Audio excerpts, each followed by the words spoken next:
Hi Marlina, thank you for sharing your discussion. So I'll just go ahead and go into it and talk about the 3 points that stood out to me that you had chosen from the characteristics. So the first one was mechanism in the and the racial cultural um, tensions. So how are they going to set those procedures, policies, and boundaries for having multiple cultures staffed in a school or student population.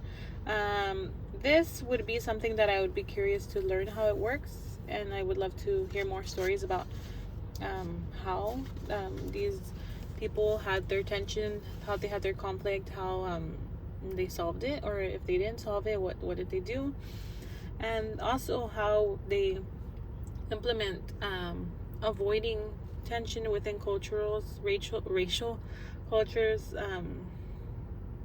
in their curriculum and their program. And I feel this is probably because how I had mentioned where I am from, we don't have that many different cultures here.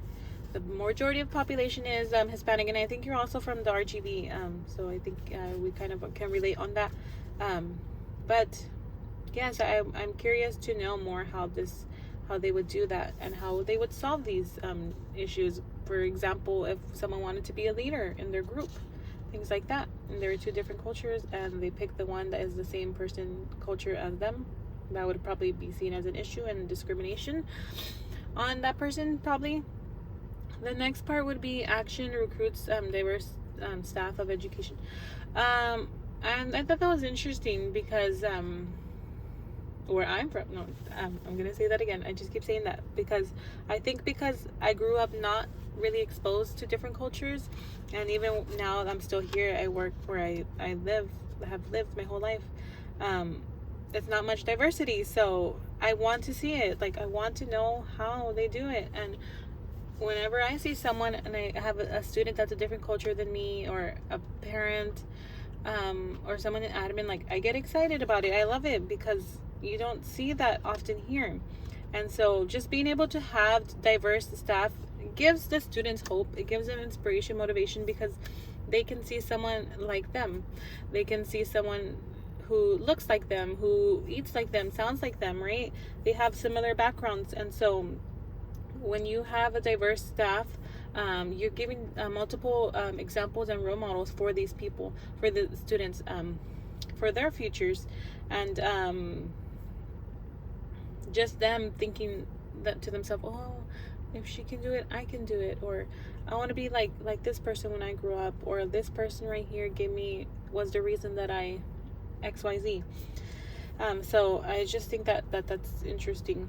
And the last part here would be high level of parent involvement, and it's going to represent cultural diversity in the community. So I just think this could be really good because you see it as an asset, how I had mentioned in my discussion, or you see it as an asset where you have to see the different types of parents you have and their cultures.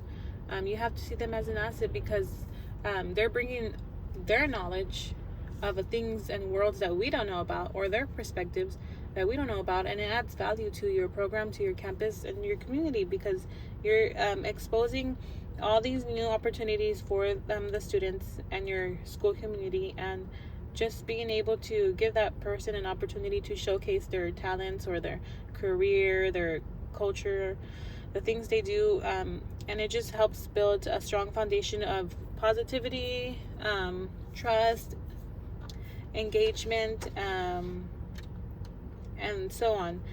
So that's interesting to see and to do.